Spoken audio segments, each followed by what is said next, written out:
I'll be very unhappy. Thankfully, it's Julio Forvasos Fonovius. Your name is too Latin for me, friend. However, you are honorable, and I like that.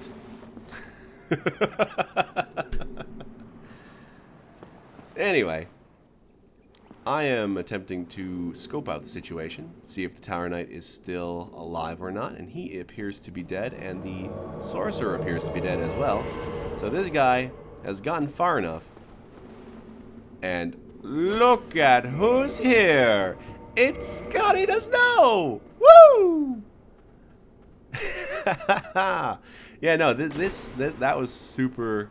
That was a super awesome surprise. I mean, look at that guy. Ah, look at him. He's wearing new stuff. It's probably another character. You never know. But look at him. I love that guy. Scotty helped me out a few episodes ago, if you have not tuned in for that. So I am eternally grateful to our good friend Scotty Does Know. I even do some fan art if you want to check that out. Tumblr page, I suppose. I guess I could link that here if I remember. If not, I apologize. It's Courtland doing on Tumblr, if I forget. So there you go. I don't post there very often, so don't expect a lot.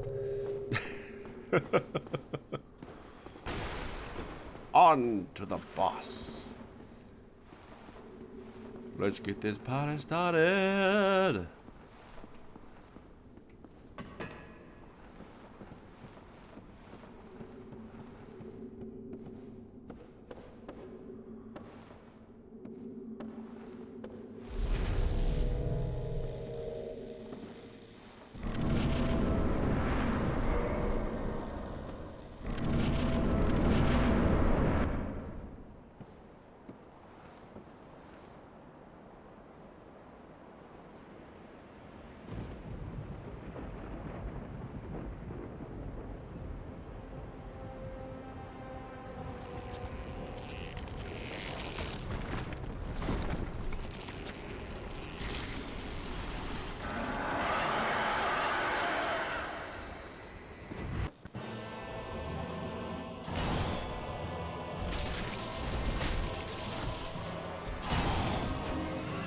So, as you can see, this fight is totally unfair for the gargoyles.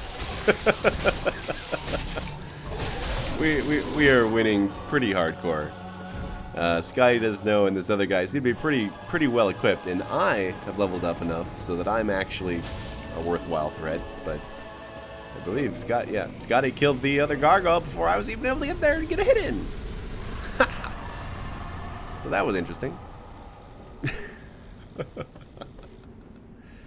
Well, there's only one last thing to do.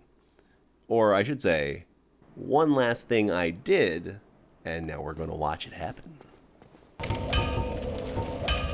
Most weapons and armor are mighty sturdy indeed, but every hunk of metal has its breaking point. If you notice durability running low, it's time to repair. You can ask a blacksmith like myself, or do it on your own with a grindstone. The nice thing about weapons, they never betray you, so pay them a little respect, eh? There are two types of weapon forging. There's reinforcement and there's ascension. Reinforcement is simple. It strengthens the weapon and nothing more. A simple task for any blacksmith. Hell, you could even do it yourself with a smith box. But ascension's a finer art. It alters a weapon's properties. Ascension is the territory of we blacksmiths. A smith box just won't do the trick. Start out with reinforcement. When that loses its charm, you can consider ascension. As you've noticed, this land is flush with the mad and wicked. You won't make it through the night without employing my services.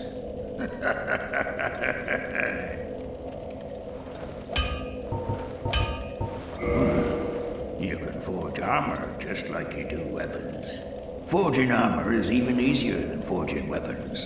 Whether you forge weapons or armor first, well, that's up to you. But nobody wants to see you go hollow.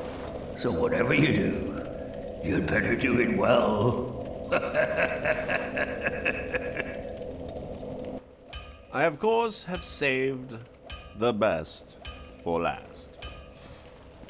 I decided to go take out the Titanite demon. As you can see here,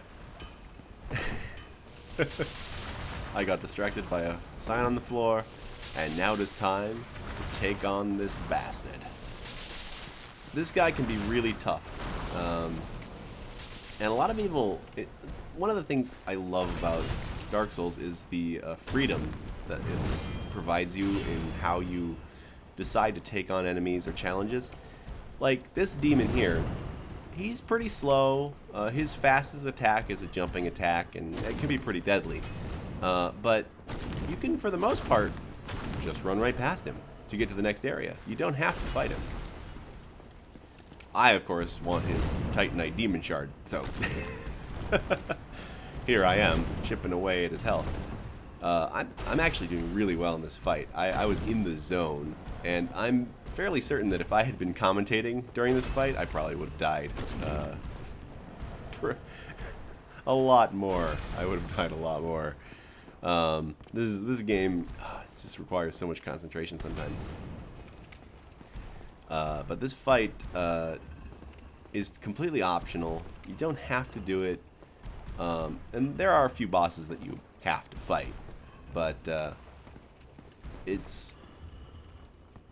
it really is in service of the game as a whole versus forcing you into tedium, I suppose. I mean, since I'm not as good a player as most, I am somewhat forced into tedium, I guess. But I still, I don't know. This game can do no wrong in my eyes for some reason. Even when it sneaks up behind me and murders me when I'm taking a poop. So. Enjoy the rest of the fight. I don't have much else to say for this.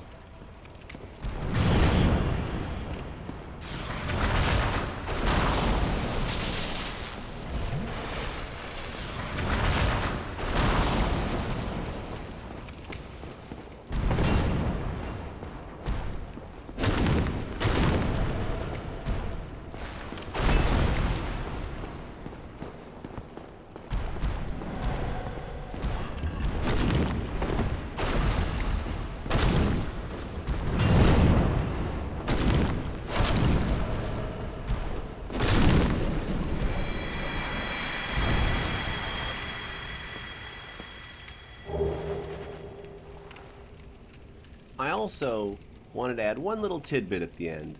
After I defeated the Titanite demon, I thought it would be fun to give you a sneak preview of where we're headed. After we fight the gaping dragon, there's two options. We can either go after the lost clergy people, or we can head into the forest. Darkroot Basin. This place is, well, just look at it.